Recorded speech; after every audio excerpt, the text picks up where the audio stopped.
Hello humans, Allison and Tony here, your favorite HR humans. We're back with another HR question of the week. This week our question, Tony, is... What is a floating holiday? Like it flies away like a balloon? No. It also doesn't move, like some holidays do. Like July 4th, different day every year. Floating, it floats. Always on the 4th. But it's always on the 4th. But it's not floating. It doesn't float, yes. So we get this question a lot because a lot of employers ask if they should be putting floating holidays into their handbook. What is a floating holiday? Do I care about it? How does it interact with other holidays, right? So I think part of it has to do who gets to pick the holidays. So do you know how many federal holidays there are? As of January 2023, do you know how many federal holidays there are? There's 6. I've got Christmas, I've got New Year's, Memorial Day, Independence Day, Labor Day, and Thanksgiving. Yeah, 12. There's 6. So on average, employers do give around the same 6, the 6 that you just listed. But technically, under the federal law, there's 12.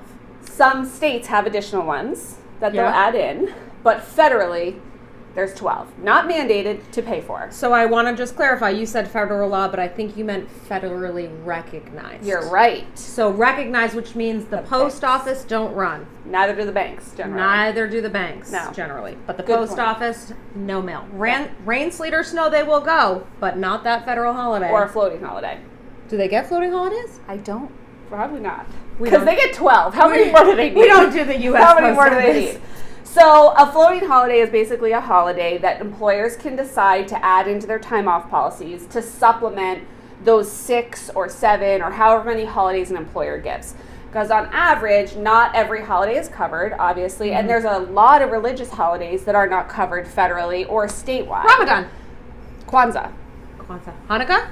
Nope. That's a lot. That would be a lot of days. 8 days. 8 days. I'd love 8 crazy nights. Take it. I'd love that. It's amazing. But yeah, there are a lot of holidays that people recognize individually that may not be common in the workplace. Correct.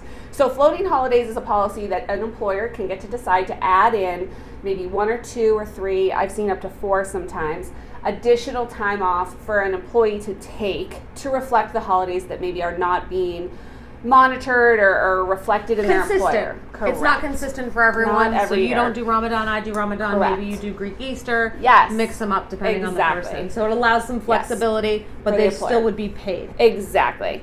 Yep. Definitely make sure part of your policy also dictates how they're going to communicate with you the individual holidays they're going to want off. Yes. So it doesn't come one of these days and they're just not there. And they're like, oh, I thought it was a floating holiday. Right. So make sure you include that in your policy as well. Yes. And not every policy has to be specific to a holiday. So there, as we labeled the 6, some people want to take maybe the day after Christmas or the day after Thanksgiving. They want to extend a holiday. So even if it's a holiday they do witness, it gives them an extra day here or there, and some employers allow that flexibility. So that's awesome. Overall, it's giving a little extra time off, holiday general related, for employees to be able to kind of do their customs, their normal things, and spend time with their family and friends. A little bit more inclusive. Absolutely. Awesome.